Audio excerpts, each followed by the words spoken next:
Vous avez zappé sur la première chaîne d'information en RDC depuis 15 ans. Merci de nous rejoindre sur Télé 50 pour le grand magazine Kinshasa Direct. Au menu ce soir, nous allons parler protection de l'enfant et justice avec deux invités, mais bien avant, place aux grandes lignes de l'actualité avec Héritier Ntamboa. Merci beaucoup, grâce Salambo. Mesdames, Messieurs, très ravi de vous retrouver pour les grandes lignes de l'actualité sur Télé 50.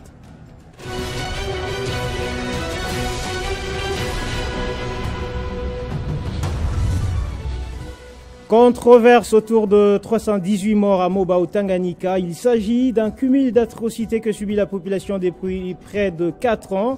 La situation est dramatique et nécessite des réponses urgentes pour instaurer une paix durable dans la province. Telles sont les précisions apportées ce lundi par la délégation des députés nationaux originaires du Tanganyika. Ils venaient d'être reçus par la première ministre Judith Suminwa. Dégradation générale du système de santé observée dans la région de Kivu. Le comité international de la Croix-Rouge s'est dit fortement préoccupé. Selon l'organisation, c'est une situation causée par les conflits armés et l'insécurité, les difficultés économiques ainsi que la baisse drastique des financements des organisations humanitaires. Bonne nouvelle pour la famille Lumumba. Étienne d'Avignon, 92 ans, de nationalité belge, l'un des 10 suspects ciblés par la plainte des fils de Patrice Emery Lumumba, va devoir répondre devant la justice belge pour crime de guerre. C'est ce qui ressort d'une enquête parlementaire. La procédure pourrait s'ouvrir incessamment. Ne quittez pas, mesdames, messieurs, restez avec nous. Tous ces titres et tant d'autres vous seront développés dans la grande édition de 19h. Restez avec nous. Retrouvez toute l'actualité en continu sur www.tele50.cb. Affaire de 70 millions de francs congolais destinés à la paye de nouveaux magistrats. On en parle tout de suite avec un invité. Célébrons 15 ans. Merci pour votre fidélité.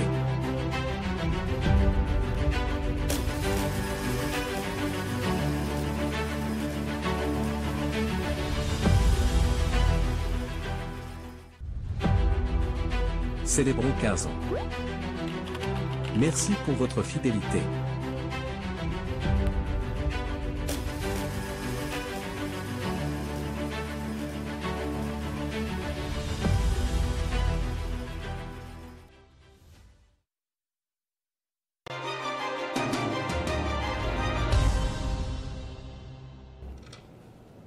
Il est député national élu des Fizi au Sud Kivu, l'honorable appelé Janvier et notre...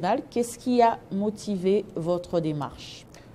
D'abord, je voudrais préciser ici, il ne s'agit pas des 70 millions, comme vous le dites, mais il s'agit plutôt des 70 milliards de francs congolais, soit 25 millions de dollars, qui ont été prévus pour mécaniser les magistrats qui devaient être nommés en 2024.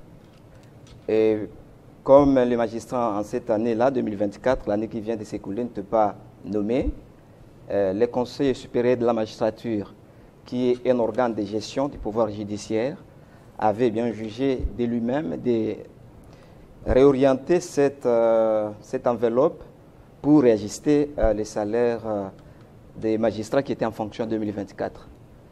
Alors, comme nous sommes des parlementaires, l'objectif de ma question orale avec débat, adressée d'ailleurs à l'ordonnateur des finances mises à la disposition du Conseil supérieur de la magistrature, qu'on appelle le premier président de la Cour de cassation, l'objectif est de savoir pourquoi il a de lui-même, c'est-à-dire le Conseil supérieur de la magistrature, a de lui-même décidé de réorienter cette somme, alors que c'est nous qui sommes autorités budgétaires. Parce que, bien que cela soit un argument poussé par les conseils supérieurs de la magistrature, il y a certains magistrats qui soutiennent jusqu'à aujourd'hui, qui n'ont jamais vu cette augmentation. Et donc c'est une interrogation déjà à laquelle nous voudrions vraiment savoir la réalité ou la transparence de ces fonds, comment ces fonds ont été utilisés. Est-ce qu'effectivement les magistrats, en fonction de 2024, avaient-ils reçu cela, donc l'augmentation dont on parle? Mais là, vous dites déjà qu'il y a des magistrats qui ont confirmé qu'ils n'ont pas reçu cette augmentation. C'est vrai que c'est ce qu'ils me disent, c'est ce que disent les magistrats, mais je pense que la personne habilitée à venir peut-être me répondre à cette question et savoir exactement si ce que les magistrats disent est vrai ou faux, et le premier président du Conseil supérieur de la magistrature, qui est l'ordonnateur du Conseil supérieur de la magistrature. La session de mars s'est clôturée à l'Assemblée nationale. Vous pensez l'inviter encore pour la session de septembre ou pas? Bon, comme nous avons déjà déposé la question orale avec débat, je pense que la procédure va continuer au niveau du bureau de l'Assemblée nationale. Donc, comme je venais de les déposer, les bureaux de l'Assemblée nationale va étudier la question par les trichements du bureau d'études, et lorsque nous allons rentrer, parce qu'il s'agit d'une question orale avec débat, ça nécessite la présence de l'auteur de la question et du destinataire. Si cette question est jugée recevable par le président, par le bureau d'études de l'Assemblée nationale, donc je pense que le premier président de la Cour de cassation, qui est l'ordonnateur, serait censé venir répondre à la question. Pour plusieurs observateurs, votre question orale dénonce une gestion opaque du Conseil supérieur de la magistrature. Est-ce vrai ou pas? C'est ça d'ailleurs le nœud de la question. Parce que si vous me dites que j'ai pris la décision d'augmenter, parce que les magistrats qui devaient être nommés en 2024 n'étaient pas nommés, alors nous avons pris la décision d'augmenter cette somme aux magistrats qui sont en fonction, et que les magistrats même en fonction reconnaissent n'avoir eu cette augmentation, ça expliquerait une sorte de non-transparence dans la gestion des fonds alloués au Conseil supérieur de la magistrature. En conclusion, quel est le but de votre question orale avec débat? Le but de ma question orale avec débat, c'est savoir comment cet argent a été utilisé. Okay. Parce que les bénéficiaires qui devaient avoir cette somme n'avaient pas bénéficié. Vous voyez, aujourd'hui, je pense que c'était le 1er avril 2025 de cette année. D'ailleurs, toutes mes félicitations, Son Excellence, Monsieur le Président de la République. Les magistrats qui avaient passé les concours en 2022 ont été nommés récemment ici, le 1er janvier, le 1er avril 2025. Ce sont eux qui devaient bénéficier de cette enveloppe, la rémunération. Donc cette enveloppe était prévue pour mécaniser ces magistrats-là, qui n'avaient pas été nommés. Ils sont nommés cette année. Parce que ce budget était destiné aux magistrats de 2024. Donc ils devaient être nommés en 2024 et bénéficier de cet argent en 2024. Chose qui n'avait pas été faite parce qu'ils ont été nommés cette année. Alors, l'enveloppe, où était-il parti? Où était-elle partie? Est-ce que vous soupçonnez un détournement? Soupçonner un détournement, c'est assez fort. Moi, je pense que l'essentiel serait d'abord d'auditionner l'ordonnateur du Conseil supérieur de la magistrature, qui est le premier président de la Cour de cassation. Et à partir de ces explications, je saurai, ou nous saurons, nous, les parlementaires, nous situer. S'il faut parler des détournements, ou il faut parler d'autre chose. Apparemment, vous suivez de très près la situation des nouveaux magistrats. Qu'est-ce qui vous motive? Non, je suis... En tant qu'élu national, c'est ça? Ce qui me motive, c'est mes attributions. L'article 100 de la Constitution nous donne les pouvoirs de contrôler les gouvernements, de contrôler les entreprises publiques, les établissements publics et les services publics. Je pense que les pouvoirs judiciaires étant les services publics, je pense en ce qui concerne la gestion financière, nous avons le droit de faire tout contrôle, surtout lorsque nous soupçonnons qu'il y a une certaine manière... une gestion opaque, nous avons le droit de faire ces contrôles-là. Et c'est ce qui me pousse savoir la vérité, où est-ce qu'était partie cette enveloppe, c'est tout ce que nous voulons. Justement, toujours dans le secteur de la justice, on attend aujourd'hui la démission, normalement, du ministre de la Justice qui est accusé de tentative de détournement. Qu'en dites-vous de ce dossier? Moi, je pense que le Parlement avait fait son travail. Il reste aussi à l'appareil judiciaire. Le Parlement qui l'a carrément livré. Hein. Non, le Parlement a fait effectivement son travail. Parler de le livrer ou quoi, mais à notre niveau, nous avons fait ce qui est à nous. Parce que vous savez, il y a la séparation de pouvoir. Nous devons chacun de nous remplir ces attributions. Et quant à nous, nous avons rempli les nôtres. Il y reste à l'appareil judiciaire, comme il nous avait saisi par sa lettre demandant que nous puissions autoriser les poursuites. Je pense qu'il va continuer à faire son travail. Par ailleurs, vous êtes élu de Fizi. Quelle est la situation là-bas dans votre base? Bon, la situation, il faut dire, n'est pas assez bonne parce que vous savez très bien, nous sommes victimes de la barbarie du Rwanda. Notre pays est aujourd'hui victime de cette agression. Et la partie est, c'est-à-dire Goma, Bukavu, est dans une situation très critique. Et déjà, quand on parle de Bukavu, on voit Uvira, on voit également Fizi. Et sur les hauts plateaux de Fizi, nous avons des groupes armés non étatiques, des natures étrangères, qui sont d'ailleurs en connivence avec le rebelle M23. Donc vous comprenez que même si ils n'ont pas encore occupé une grande partie de notre territoire, mais déjà nous sommes un peu en danger, malgré les efforts de nos frères Ouazalendo, que nous saluons par ça, mais leur présence sur le haut plateau, ça fragilise les habitants du territoire de Fizi. Vous êtes élu du peuple. Pour vous, quelles devraient être les pistes de solutions pour sortir de cette crise? D'abord, je félicite Madame, Son Excellence, Madame la ministre des Affaires étrangères pour tout combat qu'elle est en train de mener, et aussi le président de la République. Je pense qu'à notre niveau, la solution pour nous serait d'abord d'accompagner nos Ouazalendo.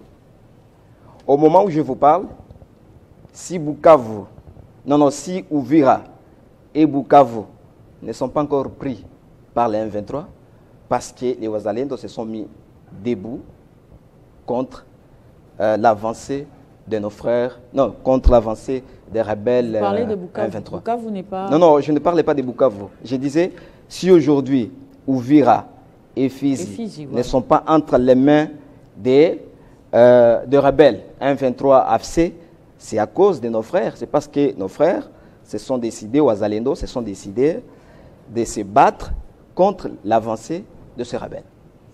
Alors, vous n'espérez pas... Donc, accompagner ces gens serait une bonne chose pour toujours lutter contre cette avancée des M23.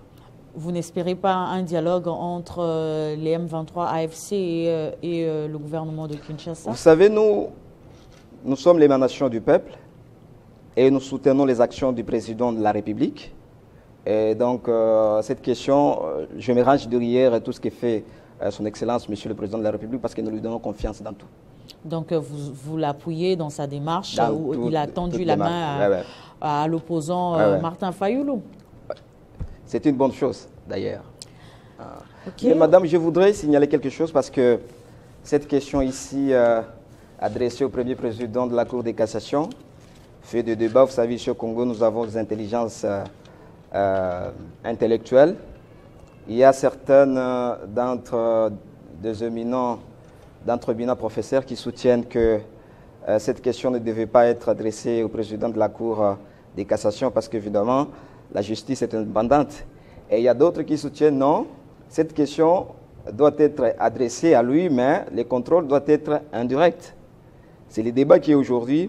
Et j'ai voulu venir ici aussi apporter ma lumière quant à ça parce que malgré d'être parlementaire, mais aussi je suis un juriste. Donc j'ai quand même eu la chance et la faculté de faire du droit. Je voudrais d'abord signaler, parce que j'étais ici lorsque j'avais adressé cette question, ce n'est pas la première fois que je l'adresse. Je l'avais d'abord adressée au président de la Cour, au président du Conseil supérieur de la magistrature, qui est d'office le président de la Cour de cassation. Parce que, comme je le disais, les conseils... Vous avez été satisfait Je n'ai pas été satisfait, mais il y a eu des orientations qui m'ont été données par notre bureau d'études, que je félicite, son travail. Je l'avais adressé par rapport, en se basant sur l'article 42 de la loi du 5 août 2008 portant organisation et fonctionnement du Conseil supérieur de la magistrature, qui stipule que l'article 42 stipule la gestion des finances du Conseil supérieur de la magistrature est soumise au contrôle, non seulement du Cour des comptes, de la Cour des comptes, non seulement de l'UGF, mais aussi du Parlement. Et sur base de cet article, j'ai adressé cette question aux représentants du Conseil supérieur de la magistrature. Le bureau d'études a donné son avis, selon lequel le président du Conseil supérieur de la magistrature, état d'office, le président de la Cour de cassation, ne peut pas venir et répondre à ma question. Là d'abord, quand j'avais adressé pour la première fois cette question au président du Conseil supérieur de la magistrature, je ne lui avais pas adressé cette question en tenant compte de son statut du président de la Cour constitutionnelle. Alors, comme je suis, comme vous avez souligné cela dans votre question. Oui, je l'avais souligné, mais comme je devais me plier à l'avis du bureau d'études, un bureau qui est composé d'éminents juristes, on m'a orienté, ce même bureau m'a orienté de faire cette question, d'adresser cette question au premier président de la Cour de cassation. Et là, cette question est adressée au président de la Cour de cassation comme un ordonnateur, parce que le Conseil supérieur de la magistrature est un organe qui gère les finances du pouvoir judiciaire. Je n'ai pas adressé cette question au pouvoir judiciaire. J'ai adressé cette question au Conseil supérieur de la magistrature qui gère la gestion ou les fonds du pouvoir judiciaire.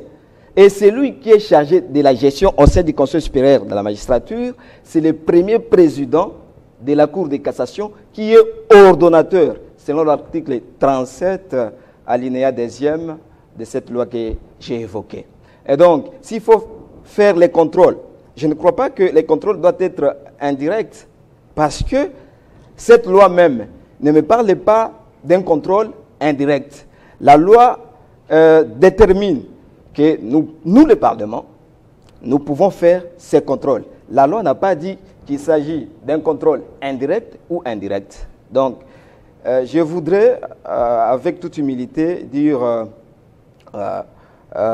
que l'idée de dire les contrôles doivent être indirects, c'est une idée qu'il faut laisser à l'appréciation du bureau d'études de l'Assemblée nationale.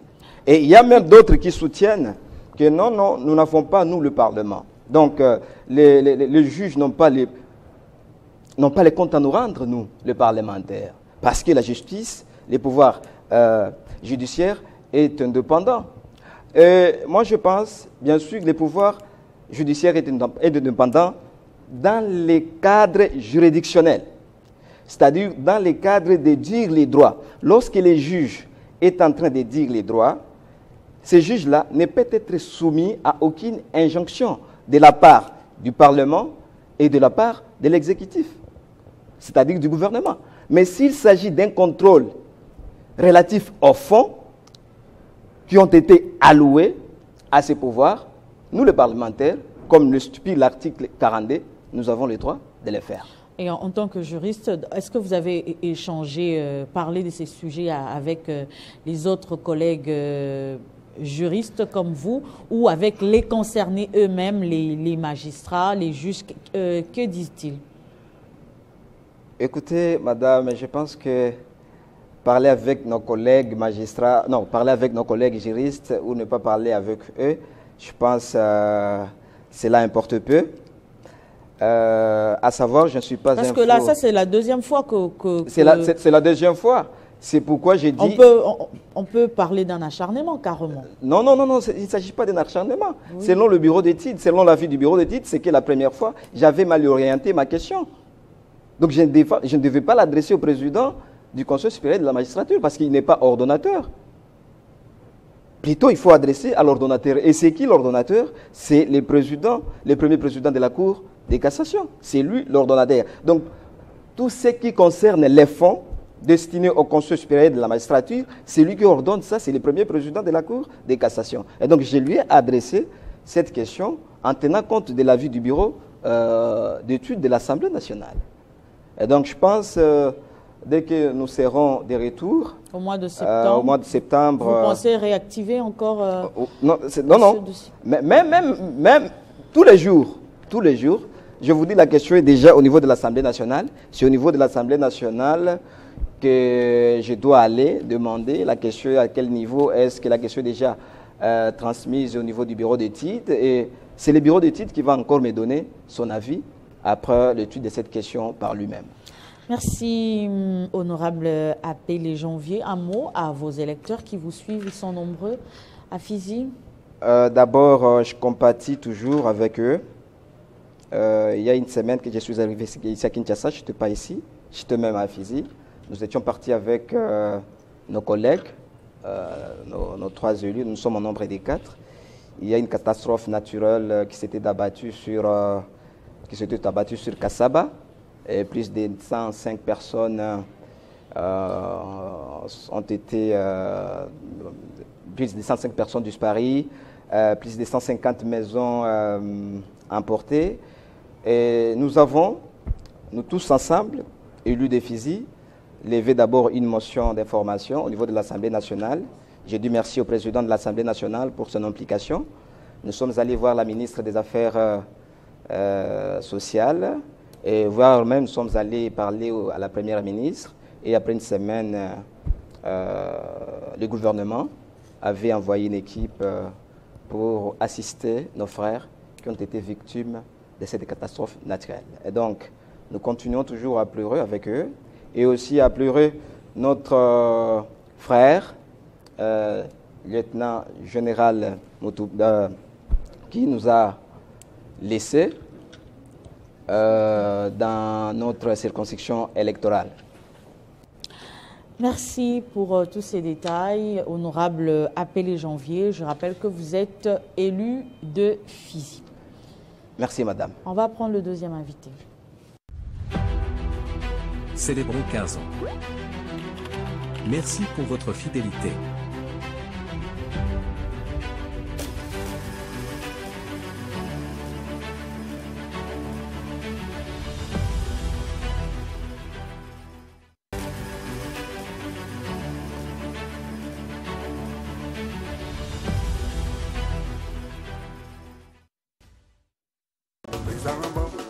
Star.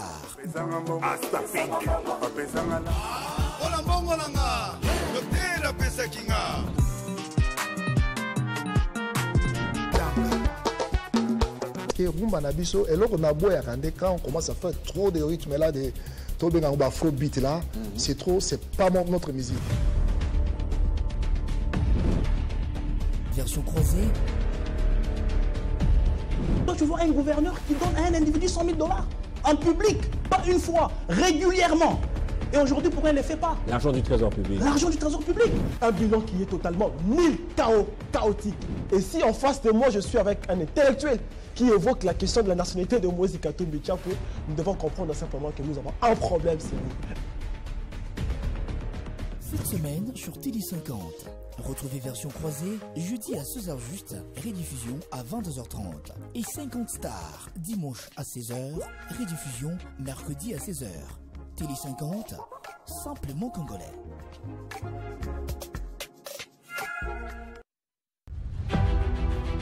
Célébrons 15 ans. Merci pour votre fidélité.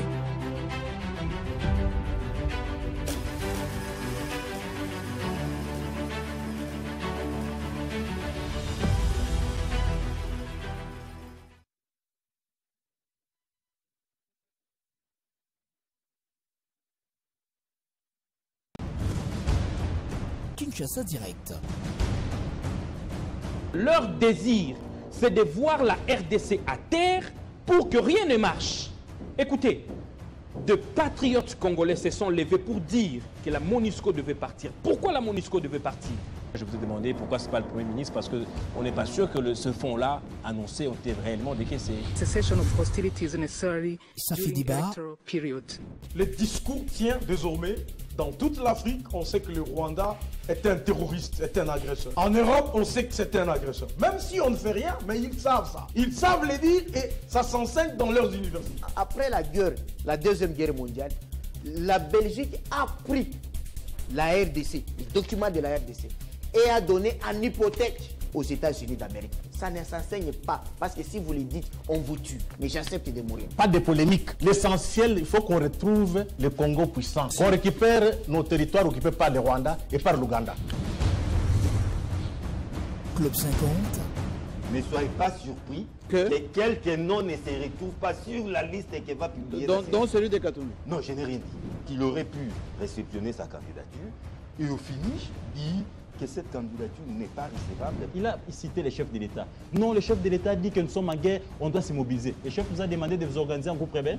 Il y aura un manque à gagner, surtout dans les États comme ceci où l'État n'est pas puissant. A contrario, ce sont les individus qui sont puissants et plus que l'État. Donc, il y a une loi qui a été votée, je crois, dans la session passée sur les réservistes. Lui-même a qualifié Ouazalendo de réserviste. Qui est réserviste? S'il vous plaît, on regarde maintenant. Qui est réserviste? Parce que s'il vous plaît, tu vas parler, personne. Terminez, s'il vous plaît, terminez. Au cœur des sports. Soyons logiques. Quelle équipe d'âge aujourd'hui est suffisamment structurée? Les 20 ans et moins d'âmes, il est où le championnat de 20 ans et moins? On va les recruter où, ces joueuses? Quand vous dites qu'avec ou sans le Conon, les choses allaient se passer telles qu'elles se passent aujourd'hui. De toutes les façons, je m'inscris peut-être en faux. Avec le Conon, on a senti quand même la rigueur qu'il y avait autour du championnat. Le Conon a tout fait pour mettre le comité Chimanga dans une situation d'incapacité pour dire que ce sont des incompétents. Mais une mauvaise expérience. Parce que si on aime son pays, si on veut que les choses avancent, je pense qu'on enlève les galons. Il faut qu'aujourd'hui le comité de normalisation accepte d'enlever le galon. Cette semaine sur Télé 50, suivez en direct du lundi au vendredi à 18h juste, Kinshasa Direct. Rediffusion à minuit pile. Retrouvez Ça fait débat vendredi à 16h juste et rediffusion samedi à 9h. Club 50.